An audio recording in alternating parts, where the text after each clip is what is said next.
যেই পদ্ধতিতে জাতীয় নির্বাচন হয়েছে আমাদের সকলের কাছে দিনের মতো পরিষ্কার।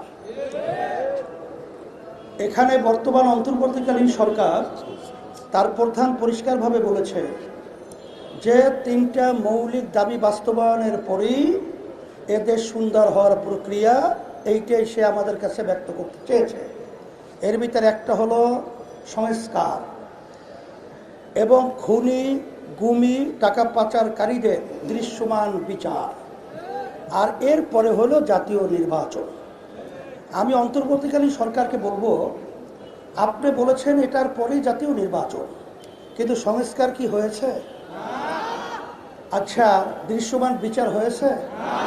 তা একটাও আমরা হয় নাই জনগণ বলছে। এরপরে আপনি জাতীয় নির্বাচন ঘোষণা করাটা, এটা আমাদের কাছে কিন্তু বিভিন্ন দিক থেকে সন্দেহ তৈরি হয়েছে যে নিশ্চয়ই আপনার উপরে কোনো ধরনের, যেটা আমরা বলবো অশুভ এবং গোপন জিন সওয়ার হয়েছে।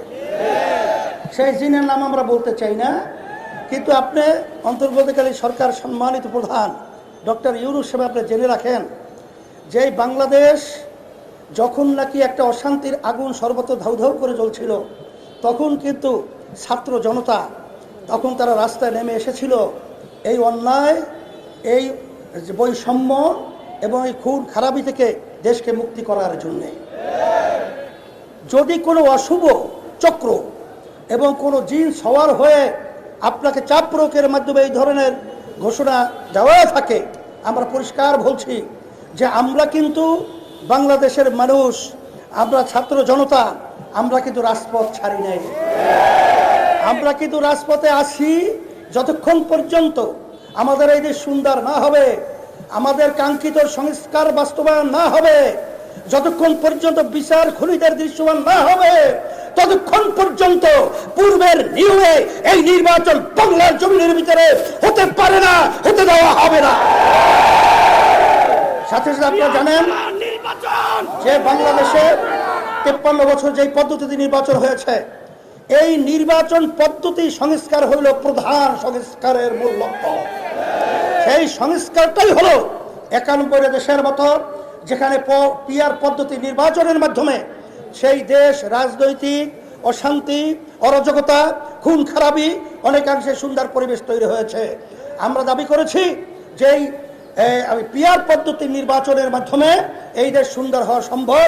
পেশি শক্তি এবং কালো টাকার দৌরাত্ম্য এবং বিভিন্ন পর্যায়ে যে গুন্ডাদের তাণ্ডব, এটা বন্ধ হওয়ার একমাত্র পদ্ধতি হলো পিআর পদ্ধতি নির্বাচন।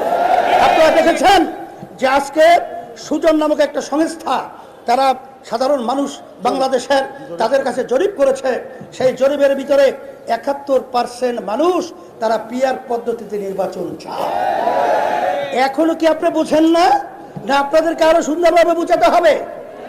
আমরা পরিষ্কার বলছি, এখন কিন্তু সর্বশ্রেণীর মানুষ, সাংবাদিক এবং সর্বমহলে সকলের দাবি হলো পিআর পদ্ধতি নির্বাচন বাংলাদেশে অনুষ্ঠিত হতে হবে এবং সংস্কার দৃশ্যমান হতে হবে এবং জুলাই সনদ আইনি তার স্বীকৃতি দিতে হবে। যদি জুলাই সনদ আইনি স্বীকৃতি না হয়, তারা ক্ষমতায় আসবে, 2 বছরে তারা পাশ করিয়ে নেবে। এটা হইলে গ্রাম্য কথা আছে, গুড়ে বালি। এটা কখনোই সম্ভব না, হতেও পারে না। এটা নির্বাচনের আগেই এটা হতে হবে এবং জুলাই সনদ আইনি স্বীকৃতি দিতে হবে। সেই লক্ষ্যে আপনাদের সকলকে উদাত্ত আহ্বান জানাচ্ছি, আসেন এই টেন্ডারবাজি, চাঁদাবাজি এবং এই খুনি এবং এই বাংলাদেশকে অশান্তি যারা করে, এবং এক কথায় বলবো বিদেশের যে আধিপত্য বিস্তার রোধের জন্য একমাত্র বাংলাদেশে সুন্দর করা পদ্ধতি এবং মানুষ সর্বদিক থেকে সুন্দর পরিবেশ তৈরির জন্য পিআর পদ্ধতি নির্বাচন হতে হবে। এই দাবিটি আজকে আমাদের এই প্রোগ্রাম।